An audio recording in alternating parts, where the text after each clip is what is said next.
ସ୍ୱଦେଶୀ ଔଷଧୀୟ ଉଦ୍ୟାନ ଏବଂ ସୂଚୀପତ୍ର। ଗ୍ରାମାଞ୍ଚଳରେ ବ୍ୟବହୃତ ପାରମ୍ପରିକ ଔଷଧୀୟ ଗଛ ଏବଂ ଚିକିତ୍ସାର ପଦ୍ଧତିଗୁଡ଼ିକ ଧୀରେ ଧୀରେ ହଜିଯାଉଛି। ବୟସ୍କ ବ୍ୟକ୍ତିଙ୍କ ଠାରୁ ଯୁବପିଢ଼ିଙ୍କୁ ଏହି ଜ୍ଞାନ ସଠିକ୍ ଭାବେ ହସ୍ତାନ୍ତର ହୋଇପାରୁନାହିଁ। ଅନେକ ଲୋକ ସାଧାରଣ ରୋଗ ପାଇଁ ବି ସହଜରେ ମିଳୁଥିବା ଘରୋଇ ଉପଚାର ବା ଔଷଧୀୟ ଗଛର ନାମ ଜାଣିନାହାନ୍ତି।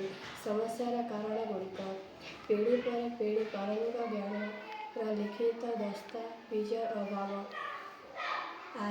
ଆଧୁନିକ ଔଷଧ ଉପରେ ଅତ୍ୟଧିକ ନିର୍ଭରଶୀଳତା ଏବଂ ସ୍ୱଦେଶୀ ଉପଚାର ପ୍ରତି ଅବିଶ୍ୱାସ।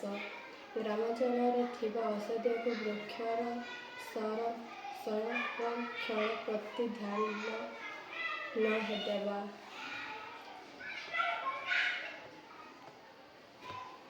ସମସ୍ୟାର ଅଭାବଗୁଡ଼ିକ। ସ୍ୱଚ୍ଛ ସେବା ପାଇଁ ଅଧିକ ଖର୍ଚ୍ଚ ହେବା। ଦୁର୍ଲଭ ଔଷଧୀୟ ଗୁଣ ଥିବା ବୃକ୍ଷଗୁଡ଼ିକର ବିଲୋପ। ଜାତୀୟ ସ୍ତର ସ୍ୱଦେଶୀ ଚିକିତ୍ସା କ୍ଷେତ୍ରରେ ବଞ୍ଚିବା ରହିବା। କେଉଁ ସ୍ଥାନରେ ଏହି ସମସ୍ୟା ଦେଖାଯାଏ? ଘର ପଡ଼ୋଶୀ ଅଞ୍ଚଳରେ। ଅନ୍ୟାନ୍ୟ ଯେଉଁମାନେ ଏହି ସମସ୍ୟାକୁ ସାମ୍ନା କରୁଛନ୍ତି?